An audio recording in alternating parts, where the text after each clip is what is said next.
Hello welcome back. എല്ലാവർക്കും നമസ്കാരം. വെൽഫെയർമായിട്ട് പുതിയൊരു വീഡിയോയിലോട്ട് എല്ലാവർക്കും സ്വാഗതം. അപ്പോൾ ഇന്ന് ഞാനുള്ളത് പാലക്കാടാണുള്ളത്. അപ്പോൾ പാലക്കാട് വന്നിട്ട് പാലക്കാട് കോട്ട കാണാണ്ടിരിക്കേണ്ടത് മോശമല്ല. അപ്പോൾ ഞാൻ നിങ്ങളെ കാണിക്കാൻ പോകുന്നത് പാലക്കാട് കോട്ടയുടെ കുറച്ച് വിശേഷങ്ങളാണ് കേട്ടോ.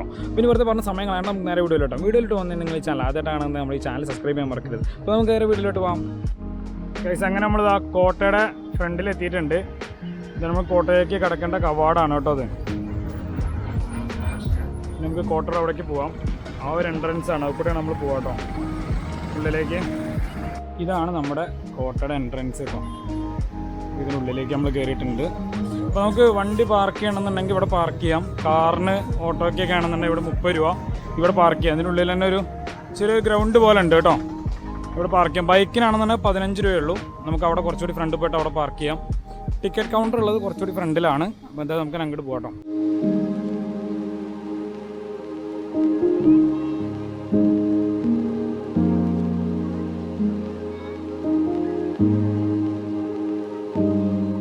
കോട്ടയുടെ ഉള്ളിലേക്ക് പോകുന്നതിന് മുന്നേ തന്നെ ഇവിടെ ഒരു പാർക്ക് ഉണ്ട് കേട്ടോ.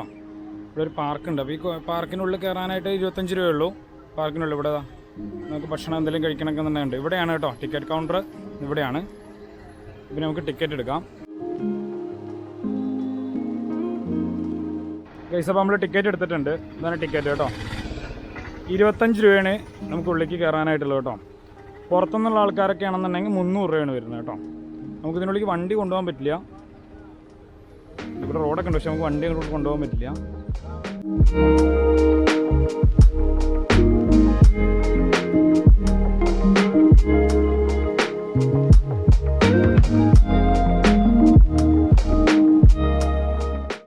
പാലക്കാടുള്ള ഈ ഒരു കോട്ടയുടെ ഉള്ളിലേക്ക് നമ്മൾ പ്രവേശിച്ച് കഴിഞ്ഞ് കഴിഞ്ഞാൽ നമ്മൾ ആദ്യമായിട്ട് കാണുന്ന വ്യൂ ഈ വ്യൂ ആണ് നമ്മൾ കാണുക കേട്ടോ. 4 ഭാഗങ്ങളിലായി 7 കോർത്തലങ്ങളാണ് ഉള്ളത്. ഈ ഒരു പറയുന്നതിനാണ് കേട്ടോ നമ്മൾ കോർത്തലങ്ങൾ അഥവാ ശക്തി കേന്ദ്രങ്ങൾ എന്ന് പറയുന്നത്. ഈ കോട്ടയുടെ ശക്തി കേന്ദ്രമാണ് ഈ കാണുന്നത്. ഇതുപോലെ 7 എണ്ണം ഉണ്ട്. ഇതാണ് നമുക്കുള്ള ആ ഒരു എൻട്രൻസ്, ആ ഒരു പാലം. ഈ പാലം അറിയപ്പെടുന്നത് ടിപ്പു സുൽത്താൻ്റെ കോട്ട എന്നാണ് അറിയപ്പെടുന്നത്. പണ്ട് കാലങ്ങളിൽ ഈ ഒരു പാലം എന്ന് പറയുന്നത് ഇതിപ്പോൾ കോൺക്രീറ്റ് ആയിട്ട് മോഡിഫൈ ചെയ്തിട്ടുള്ളതാണ്. പണ്ട് ഇത് പൊക്കാനും താഴ്ത്താനും പറ്റുന്ന തരത്തിലാണ് ഉണ്ടായിരുന്നതെന്നാണ് പറയപ്പെടുന്നത്. നമുക്കെന്തായാലും ഉള്ളിലേക്ക് പോവാം. പണ്ട് മുതലേ പറഞ്ഞു കേൾക്കുന്നതാണ്, എത്രത്തോളം ശരിയുണ്ടെന്ന് എനിക്കറിയില്ല കേട്ടോ. എന്നാലും ഞാൻ പറയാം. ടിപ്പു സുൽത്താൻ്റെ കുതിരകൾക്ക് മാത്രം സ്പെഷ്യലായിട്ട് ട്രെയിനിങ് കൊടുത്തിട്ടുള്ള കുതിരകളാണെന്നാണ് പറയുന്നത്. ആ കുതിരകൾ അത്രയും ടാലൻ്റായിട്ടുള്ള കുതിരകളെ തിരഞ്ഞെടുത്ത് അതിനെ പരിശീലിപ്പിച്ചിട്ടാണ് അത്രത്തേക്ക് എത്തിക്കുന്നതൊക്കെയാണ് പറയുന്നത്. ടിപ്പു സുൽത്താൻ്റെ കുതിരകൾക്ക് ഈ ഒരു എൻട്രൻസ് ഇല്ലാതെ തന്നെ, ഈ ഒരു പാലമില്ലാതെ തന്നെ അവിടുന്ന് ചാടി ഈ മറുവശത്തേക്ക് കടക്കാനുള്ള കഴിവുകൾ ഉണ്ടായിരുന്നു എന്നൊക്കെ പറയുന്നുണ്ട്. എത്രത്തോളം ശരിയുണ്ടെന്ന് അറിയില്ല. ഉണ്ടെന്നല്ലേ പറഞ്ഞു കേൾക്കുന്നതാണ്. അങ്ങനെ ഒരുപാട് സംഭവങ്ങൾ ഇതിനുള്ളിലുണ്ട് കേട്ടോ, ഉണ്ടെന്നല്ലേ പറഞ്ഞു കേൾക്കുന്നത്. ഇപ്പോൾ നമ്മൾ പോയിക്കൊണ്ടിരിക്കുന്നത് അതിൽ കോട്ടയുടെ ഉള്ളിലേക്ക് നമ്മൾ പ്രവേശിച്ചു കേട്ടോ. ഇതിനുള്ളൊരു ഹനുമാൻ്റെ അമ്പലമുണ്ട് കേട്ടോ. ഹനുമാൻ്റെ അമ്പലമുണ്ട്. ഇതാ കാണുന്നതാണ് ഹനുമാൻ്റെ അമ്പലം. ഇതിനുള്ളിലേക്കുള്ള കോട്ടയുടെ ഉള്ളിലേക്കുള്ള മെയിൻ എൻട്രൻസ് ആണത്. അപ്പോൾ അതിന് മുന്നേയായിട്ട് നമുക്ക് ഈ ഒരു കോർത്തളത്തിൻ്റെ ഈ ഒരു ഭാഗത്തേക്ക് നമുക്കൊന്ന് കയറാം കേട്ടോ.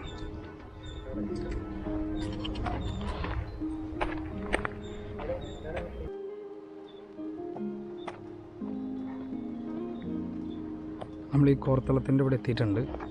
ഇവിടെയാണ് ടിപ്പുവിൻ്റെ കൊടികൾ സ്ഥാപിച്ചിരുന്നത് കേട്ടോ. ഇവിടെ ഇരുന്നാണ് പറയുന്നത്. ഇതെന്ന് പറഞ്ഞു കഴിഞ്ഞാൽ പീരങ്കി വെക്കാനുള്ള സ്ഥലമാണ് കേട്ടോ ഈ കാണുന്നത്. ഒരു കോട്ടയുടെ ഇത്രയും ഇമ്പോർട്ടൻ്റ് ആയിട്ടുള്ളൊരു സേഫ്റ്റി ഭാഗമാണ്. പീരങ്കി വെക്കുന്ന സ്ഥലമാണ് കേട്ടോ അത്. ആദ്യമായിട്ട് റോക്കറ്റ് പീരങ്കി ഉപയോഗിച്ചിരുന്നത് ടിപ്പു സുൽത്താൻ്റെ സൈന്യമാണെന്നാണ് പറഞ്ഞിരിക്കുന്നത്. എത്രത്തോളം ശരിയുള്ളതെന്നറിയില്ല. ഇതാണ് മെയിൻ എൻട്രൻസ്, കോട്ടയ്ക്കുള്ളിലേക്കുള്ള മെയിൻ എൻട്രൻസ്. ഇതാണ് നല്ല ഹൈറ്റാണ് കേട്ടോ വാതിലിന്. ഇതിനുള്ളിൽ തന്നെയാണ് ഹനുമാൻ്റെ അമ്പലം ഉള്ളത്. എന്തായാലും ഉള്ളിലേക്കൊന്ന് കയറി വെക്കാം.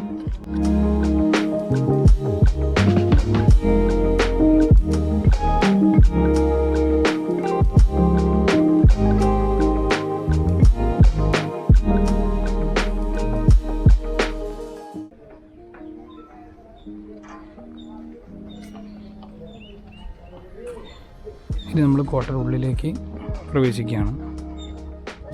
നമ്മുടെ ടിക്കറ്റ്സ് അതിനുള്ളിൽ കയറുമ്പോൾ ചെക്ക് ചെയ്യും കേട്ടോ. അപ്പോൾ ടിക്കറ്റ്സ് എല്ലാം ചെക്ക് ചെയ്തു. ഇതിനുള്ളിൽ നമുക്ക് ഇതുപോലെ ഇങ്ങനെ ഇരിക്കാനുള്ളൊരു സ്പേസ് ഉണ്ട് കേട്ടോ. അതുപോലെ തന്നെ ഇതിനുള്ളിൽ നമുക്ക് താലൂക്ക് സപ്ലൈ ഓഫീസ് ഈ ഒരു കോട്ടയുടെ ഉള്ളിലാണുള്ളത്. അതുപോലെ തന്നെ ഈ ഒരു കോട്ടയുടെ ഉള്ളിലാണ് നമ്മുടെ ജയിൽ സ്ഥിതി ചെയ്യുന്നത്. അതായത് പാലക്കാട് ജയിൽ ഇതിനുള്ളിലാണ് സ്ഥിതി ചെയ്യുന്നത്. ഈ കോട്ടയുടെ ഉള്ളിലാണ് സ്ഥിതി ചെയ്യുന്നത് കേട്ടോ.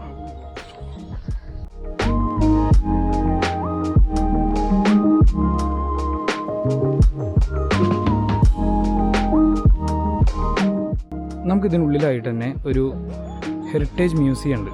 നമുക്ക് അതിനുള്ളിലൊന്ന് കയറാം.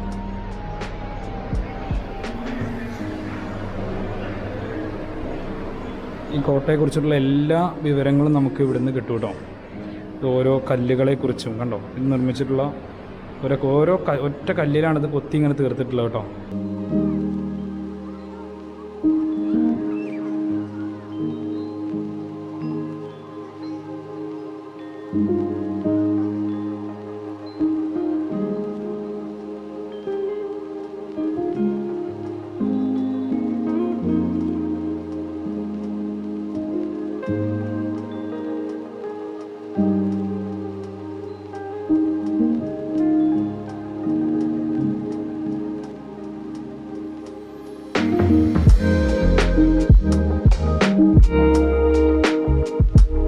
ഈ കല്ലിലൊക്കെ പണ്ട് കൊത്തുപണികൾ ചെയ്തിട്ടുള്ളതാണ് കേട്ടോ. ഇതുപോലെ ഓരോ കല്ലുകളിലും ഉണ്ട്.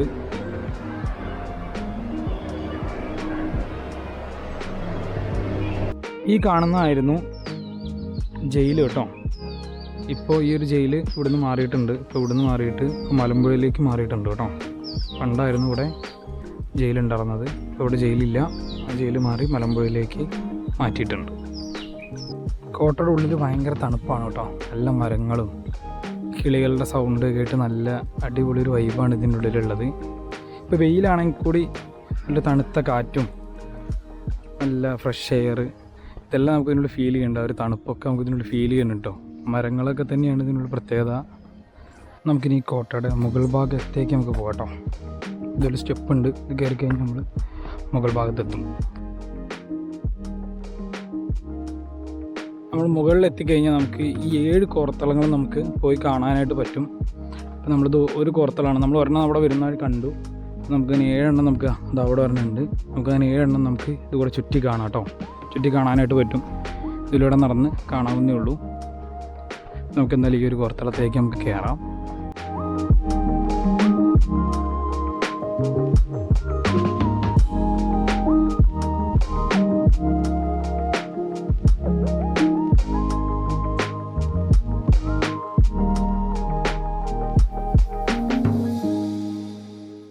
പണ്ട് മുതലേ ഞാൻ പറഞ്ഞിട്ടുള്ള വേറൊരു മിത്ത് കൂടിയാണിത്.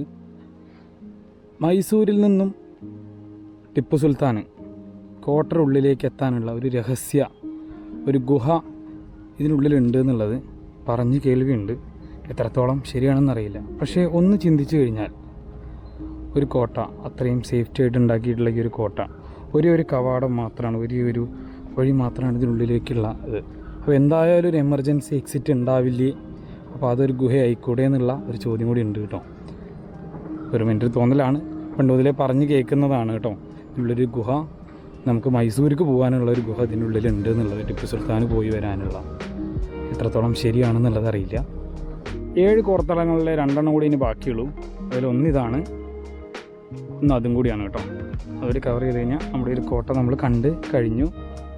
ഇത് കോട്ടയുടെ മുകളിൽ നിന്നുള്ള വ്യൂ ആണ് കേട്ടോ. ഇതാണ് നമ്മൾക്കിപ്പോൾ കയറി വന്നിട്ടുള്ള മെയിൻ എൻട്രൻസ് ആണ് കാണുന്നത്. അതിനോട് തൊട്ടടുത്തുള്ള ഹനുമാൻ ക്ഷേത്രമാണ് കേട്ടോ. അത് നമ്മൾ ഇത് കൂടെയാണ് നമ്മൾ ഉള്ളിലേക്ക് കയറിയത്. അപ്പോൾ നമ്മൾ മുകളിലൂടെയാണ് നടക്കുന്നത് കേട്ടോ. നമുക്ക് താഴേക്ക് ഇറങ്ങിക്കഴിഞ്ഞാൽ നമ്മൾ വന്നിട്ടുള്ള സ്ഥലത്തേക്ക് തന്നെ നമ്മൾ താഴത്തേക്ക് എത്തും. അപ്പോൾ നമ്മൾ പുറത്തിറങ്ങിയിട്ടുണ്ട് കേട്ടോ. പാലക്കാട് കോട്ട എന്ന് പറയുന്ന ഒരു അത്ഭുതം തന്നെയാണ്.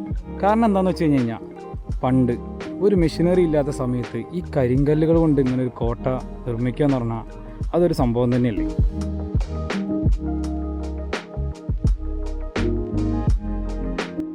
കോട്ടയ്ക്ക് ചുറ്റുമുള്ള ഈ ഒരു വെള്ളക്കെട്ടിൽ നമുക്ക് കാണാൻ പറ്റുന്നത്, ഇപ്പോൾ നിങ്ങൾക്ക് ഇതിൽ എത്രത്തോളം കാണാണ്ടെന്ന് എനിക്ക് അറിഞ്ഞുകൂടാ, ഇതെല്ലാം ആമക്കുഞ്ഞന്മാരാട്ടോ. ഇതെല്ലാം ആമക്കുട്ടികളാണ്.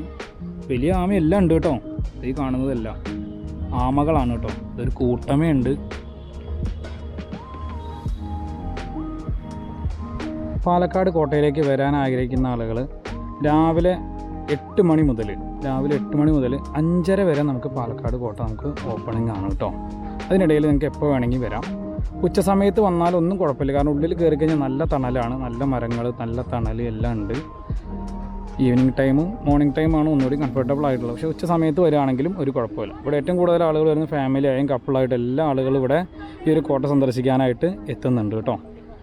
അപ്പോൾ ഗൈസ്, ഞാൻ ഇവിടുന്ന് ഇറങ്ങുകയാണ്. അപ്പോൾ എനിക്കറിയാവുന്ന കുറച്ച് കാര്യങ്ങൾ, ഈ കോട്ടയെക്കുറിച്ചുള്ള കുറച്ച് കാര്യങ്ങൾ നിങ്ങൾക്ക് ഞാൻ എത്തിച്ചിട്ടുണ്ട് എന്ന് വിശ്വസിക്കുന്നു. അപ്പോൾ കോട്ട എല്ലാവരും കണ്ട് എല്ലാവർക്കും ഈ ഒരു വീഡിയോ ഇഷ്ടപ്പെട്ടു എന്ന് വിചാരിക്കുന്നു. അപ്പോൾ ഇതിന് നല്ല വീഡിയോസായിട്ട് വീണ്ടും വരുന്നതായിരിക്കും. അപ്പോൾ ബൈ ഗൈസ്.